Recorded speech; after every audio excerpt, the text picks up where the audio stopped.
Today I'm going to show you how to allocate and manage allocated hours of your employees. We're going to cover regular working hours and flexible work schedules. You're going to understand the different options of allocating working hours, how to configure working hours in detail, how to allocate regular and flexible working schedules, and how to handle unexpected changes to the schedule. HR for Dynamics offers you a comprehensive time management module. Whether the employees in your company work 9 to 5 or have flexible working times, the solution enables you to allocate both regular and irregular working schedules.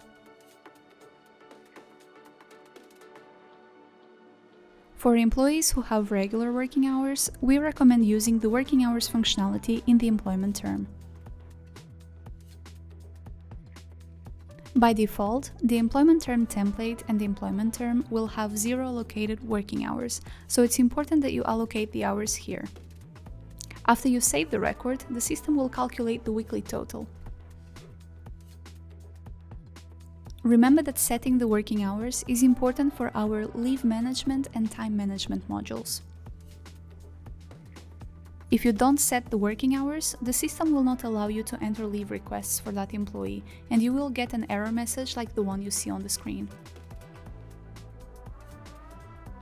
Also, it's important for overtime calculation in the daily summaries. After you validate the employment term, the working hours will be locked. This is perfect for time schedules that are more static, for example, 9 to 5 workers, whose time schedule doesn't change over time. Entering the start and end time is important for our field service and project operations integration. Thanks to the Export to Word functionality, you can upload your own Word templates and generate the employment term in Word format. Our solution also covers flexible work schedules. It is especially useful for part-time employees, working students, apprentices, seasonal workers and shift workers. Also, you can reflect 2-week and 3-week work patterns. To use it, make sure to enable work patterns on the employment term. Let's take the example of a working student schedule. Your company has a working student and he has defined work hours per week. He agreed to work 40 hours a week during semester holidays and 20 hours during the semester. The HR department can plan his schedule by creating a work pattern. First, let's plan and prepare the schedule in work pattern templates. I will give it a name, like Student Worker 20 hours, to reflect the university semester scenario, from April to July. In Recurrence, select Pattern Sequence if you want the schedule to repeat itself. Then select the weekday that will be the first day of the pattern. Then I'm going to enter some comments, for example with the months that this work pattern is going to be valid for. On the right side, click on New Work Pattern Detail to enter the working hours. The day field must be a unique number. The number 1 I entered here will be the Monday. The next numbers should cover even Saturdays and Sundays.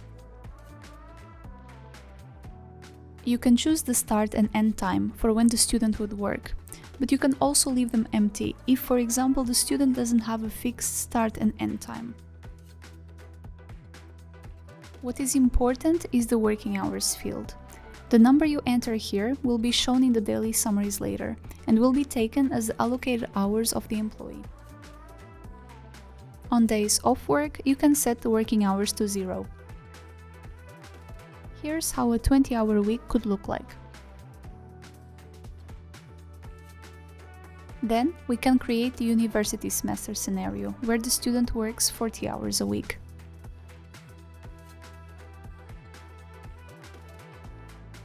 This is how the work pattern could look like in the end.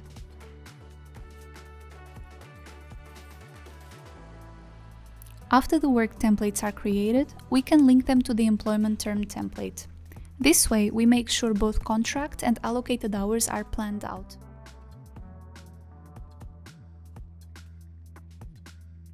Then, we connect the template we just created to the employment term. I am creating a 1-year contract starting in April 2021 for the student. As you can see, the work patterns you planned and connected to the employment term template will be reflected on the new employment term. About the start date, bear in mind, if you define Monday as the first day of the work pattern and then define a start date, which is not a Monday but a different day of the week, for example, in this case, the 1st of April is a Thursday, then the system will start the work pattern with the first work pattern detail which falls on the Thursday.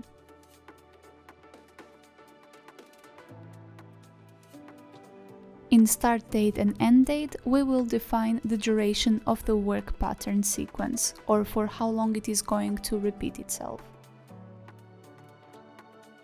You also have the option to ignore holiday calendars or to take them into account.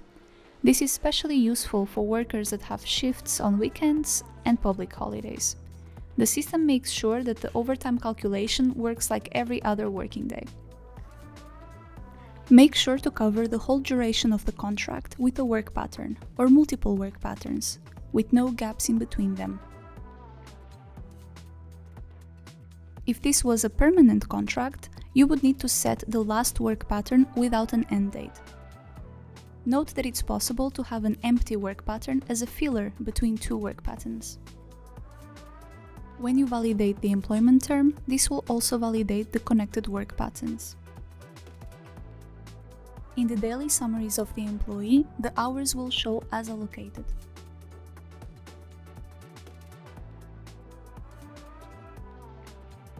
Also, you can override daily summaries thanks to the Override Daily Summaries toggle button. This makes unexpected changes to the schedule so much easier. Of course, work patterns can change over time. If that happens, you can click the button Replace Valid Work Pattern and choose the right options. The correct pattern will get created in draft state, so you can deactivate the existing one and validate the correct one. The previous example covered pattern sequence, but you can also define a pattern that repeats every year. Let's have a look at the use case of a seasonal worker who works 40 hours per week from 1st of May to 31st of August every year.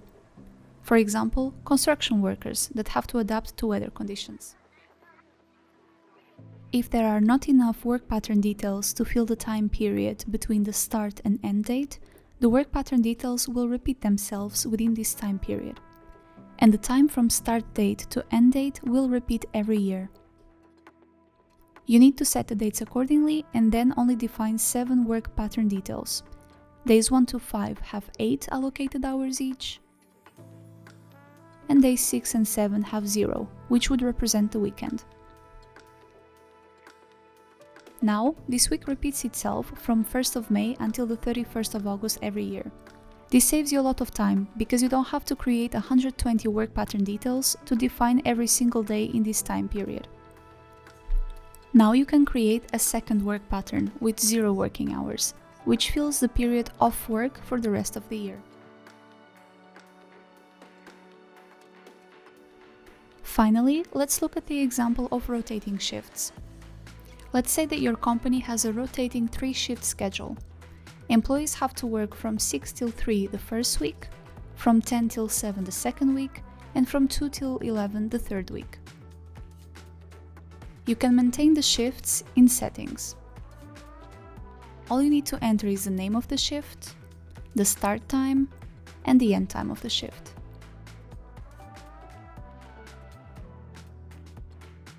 The time allocation tolerance determines to what extent the actual start of work may deviate from the defined start of the shift, in order to still be considered as part of the shift.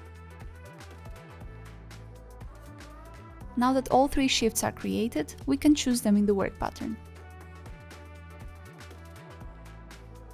In the work pattern, create a pattern detail and choose the shift for each day.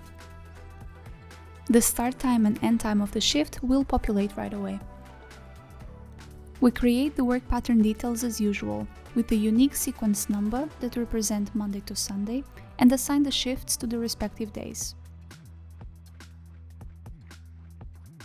In the end, the 3-shift rotating schedule would look like this, where I covered from day 1 to day 21. There are use cases with work patterns that are very long. You can see this one has 21 pattern details, but some could have even 100 or more. And the employee could start, for example, on day 12 of that pattern. That's why you can have a pattern start on a weekday, Monday to Sunday, or you can have a numeric system, where you specify the day number the employee starts on.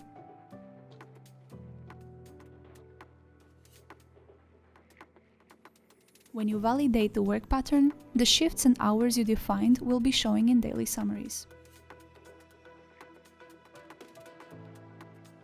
This was an in-depth look into how to manage allocated hours in HR for Dynamics. We hope you enjoyed the video. Make sure to give it a thumbs up and subscribe to our channels so you don't miss any future content.